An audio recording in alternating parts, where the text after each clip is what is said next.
ನಮ್ಮ ರಾಜ್ಯದ ಚುನಾವಣೆಯ ಇನ್ಚಾರ್ಜ್ ಆಗಿ ಬಂದಿರುವಂತ ಗೌರವಾನ್ವಿತ ಶ್ರೀ ರಾಧಾ ಮೋಹನ್ ದಾಸ್ ಅಗರ್ವಾಲ್ಜಿ ಅವರೇ, ಮಂಡ್ಯ ಜಿಲ್ಲೆಯ ಅಸೆಂಬ್ಲಿ ಚುನಾವಣೆಯಲ್ಲಿ ಎಲೆಕ್ಷನ್ ಅಲ್ಲಿ ನಿಂತಂತ ನಮ್ಮ ಅಭ್ಯರ್ಥಿಗಳು ಅಶೋಕ್ ಜಯರಾಮ್ ಹಾಗೂ ಮಂಡ್ಯ ಜಿಲ್ಲೆಯಿಂದ ನನಗೆ ಬೆಂಬಲ ಕೊಟ್ಟು ಪ್ರೀತಿಯಿಂದ ಇವತ್ತು ಮಂಡ್ಯದಿಂದ ಬಂದ ಎಲ್ಲ ನನ್ನ ಸ್ವಾಭಿಮಾನಿ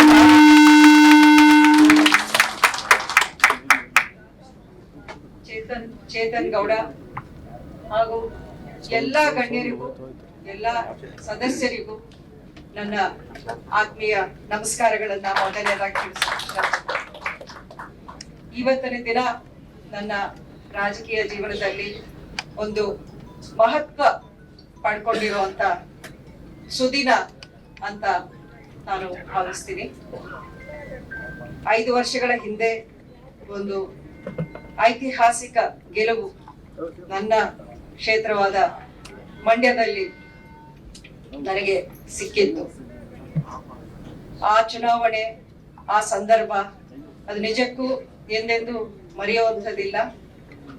ಸಾಕಷ್ಟು ಶಕ್ತಿಯನ್ನ ನನ್ನ ಬೆಂಬಲಿಗರು, ಮಂಡ್ಯ ಅಂಬರೀಷ್ ಅಭಿಮಾನಿಗಳ ಒಂದು ಬಳಗ ನನ್ನ ಜೊತೆಯಲ್ಲಿ ಬೆನ್ನೆಲುಬಾಗಿ ನಿಂತು ನನಗೆ ಆವತ್ತಿನ ದಿನ ಸಹಕಾರ ಕೊಟ್ಟರು. ಜೊತೆಗೆ ಭಾರತೀಯ ಜನತಾ ಪಕ್ಷವು ನನಗೆ ಬಾಹ್ಯ ಬೆಂಬಲವನ್ನು ಕೊಟ್ಟು ಸಾಕಷ್ಟು ಶಕ್ತಿಯನ್ನ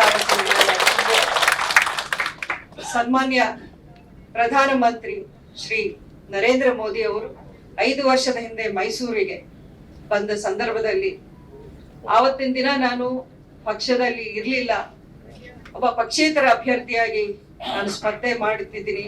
ಆದ್ರೂ ಅವರು ನನ್ನ ಪರವಾಗಿ ಮತಗಳನ್ನ ಕೇಳಿ ಸಹಕಾರವನ್ನ ಕೊಡಿ ಅಂತ ಜನರಲ್ಲಿ ಪ್ರಚಾರ ಮಾಡಿದ್ದನ್ನ ನಾನು ಎಂದೆಂದಿಗೂ ಮರೆಯುವಂಥದ್ದಿಲ್ಲ.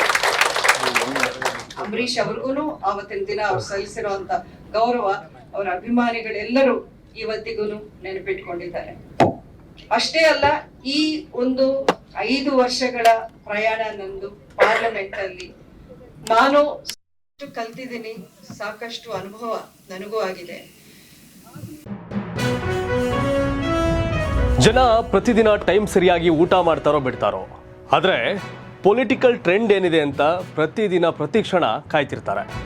ಕರ್ನಾಟಕದ ಅಖಾಡದಲ್ಲಿ ಯಾವ ಅಭ್ಯರ್ಥಿ ಅಬ್ಬರಿಸಿದ್ರು ಮತ್ಯಾವ ಅಭ್ಯರ್ಥಿ ತತ್ತರಿಸಿದ್ರು ಅಂತ ನೋಡೋಕೆ ಕಾತರದಿಂದ ಕಾಯ್ತಿರ್ತಾರೆ. 28 ಕ್ಷೇತ್ರಗಳ ಪ್ರತಿದಿನದ ಪಬ್ಲಿಕ್ ಪಲ್ಸ್ ಏನು, ಪ್ರಚಾರದಲ್ಲಿ ಯಾರ ಮುಂದೆ ಯಾರ ಹಿಂದೆ ಎಲ್ಲ ಮಾಹಿತಿಯನ್ನ ನಾವು ಕೊಡ್ತೇವೆ. ಕರ್ನಾಟಕ ಕುರುಕ್ಷೇತ್ರ 28 ಕ್ಷೇತ್ರಗಳ ಡೈಲಿ ನ್ಯೂಸ್ ಪ್ರತಿದಿನ ರಾತ್ರಿ 8 ಗಂಟೆಗೆ ಯೂಟ್ಯೂಬ್ನಲ್ಲಿ ಕರ್ನಾಟಕ ಟಿವಿ ಅಂತ ಸರ್ಚ್ ಮಾಡಿ, ನಂತರ ನಮ್ಮ ಕರ್ನಾಟಕ ಟಿವಿ ಸಬ್ಸ್ಕ್ರೈಬ್ ಮಾಡಿ. ಸಬ್ಸ್ಕ್ರೈಬ್ ಆದ್ಮೇಲೆ ನಿಮಗೆ ಹೋಮ್ ಪೇಜ್ ಬಂದರೆ ಕಮ್ಯುನಿಟಿ ಅನ್ನೋ ಆಪ್ಷನ್ ಸಿಗುತ್ತೆ. ಈ ಕಮ್ಯುನಿಟಿ ಆಪ್ಷನ್ ಕ್ಲಿಕ್ ಮಾಡಿದ್ರೆ ನಿಮ್ಮ ಕೆಳಗಡೆ 28 ಲೋಕಸಭಾ ಕ್ಷೇತ್ರಗಳ ಒಂದು ಪೋಲ್ ಕ್ರಿಯೇಟ್ ಮಾಡಲಾಗಿದೆ. ನೀವು ಹೋಗಿ 28 ಕ್ಷೇತ್ರಗಳಲ್ಲಿ ಯಾರು ಗೆಲ್ತಾರೆ, ಯಾರು ಗೆಲ್ಲಬೇಕು, ನಿಮ್ಮ ಸಪೋರ್ಟ್ ಯಾರಿಗೆ ಅಂತ ಅಲ್ಲಿ ನೀವು ಕ್ಲಿಕ್ ಮಾಡ್ಬೋದು, ಅಂದರೆ ವೋಟ್ ಮಾಡ್ಬೋದು. ಇಲ್ಲೇನು ವೋಟಿಂಗ್ ಆಗುತ್ತೆ ನಾವು ಪ್ರತಿದಿನ ನಾವು ನ್ಯೂಸಲ್ಲಿ ನಿಮಗೆ ಅಪ್ಡೇಟ್ ಮಾಡ್ತಿರ್ತೀವಿ. ಇದು ಮತದಾನದ ದಿನದವರೆಗೂ ಕೂಡ ಈ ಪೋಲಿಂಗ್ ಓಪನ್ ಇರುತ್ತೆ.